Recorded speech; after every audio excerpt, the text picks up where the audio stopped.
Well, thank you, Mr. Chairman, and thank you to all of the people that are witnesses today. I appreciate the time. My first question is for Mr. Jankowski with Francis Energy. I believe you said that you built 355 electric vehicle charging stations in Oklahoma, and that the rural charging stations take 50 to 70 minutes to charge the vehicles. Is that accurate?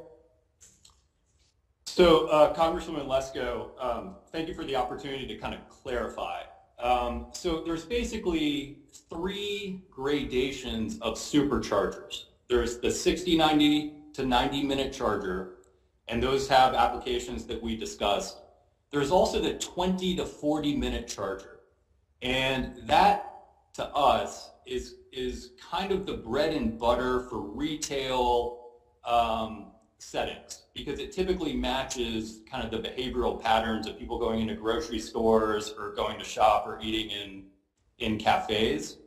And then you have the 7 to 12 minute chargers. So in the state of Oklahoma, we have 4 of these systems that are currently at convenience facilities, convenience stores on highways through Oklahoma.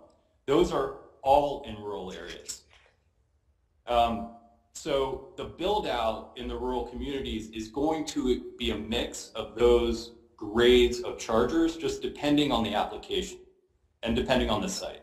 And thank you, Mr. Jankowski. So just to confirm, right now you have 4 of the 355 charging stations are the fast ones, 7 to 9 minutes. And how many are these 20 to 40 minute ones? So of our portfolio, I'd say 49% are the 50 kWs. So those are the slower charging systems, the 60 to 90 minutes that have great applications in certain settings. Of course, another 49% is the 20 to 40 minute charger. Those to us are kind of the bread and butter for public usage, not for cross-country commuting traffic, but for local communities, a 20 to 40 minute charge. And then, of course, 2% roughly are those superchargers, the 400 kW chargers. And the reason for that is they're very expensive.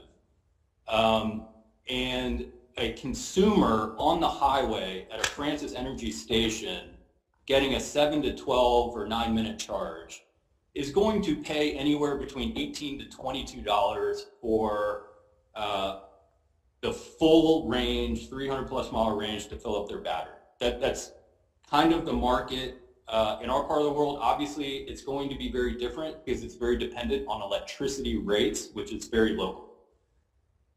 And how much would a full charge that costs $18 to $22 to fill up, how far would that car go?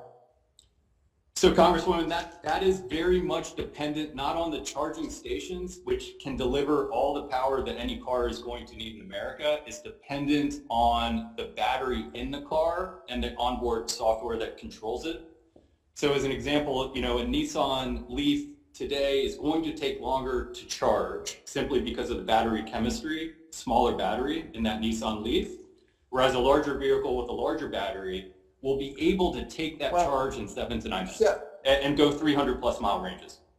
Okay, thank you. And I'm going to go to Dr. Foss.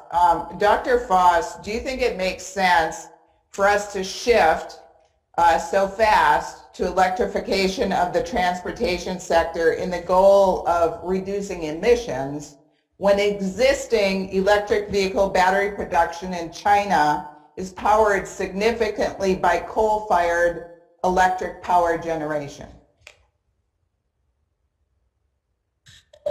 Congresswoman Lesko, I think that for many, many years, the bulk of battery making in many places is going to be powered by coal use. That's the structure in most of the countries outside of ours, even in ours in some places where battery manufacturing is either located now or contemplating at being located. It will use whatever's available on the grid, and good baseload power. I mentioned nuclear earlier, coal, other sources, natural gas, will be what feeds battery manufacturing.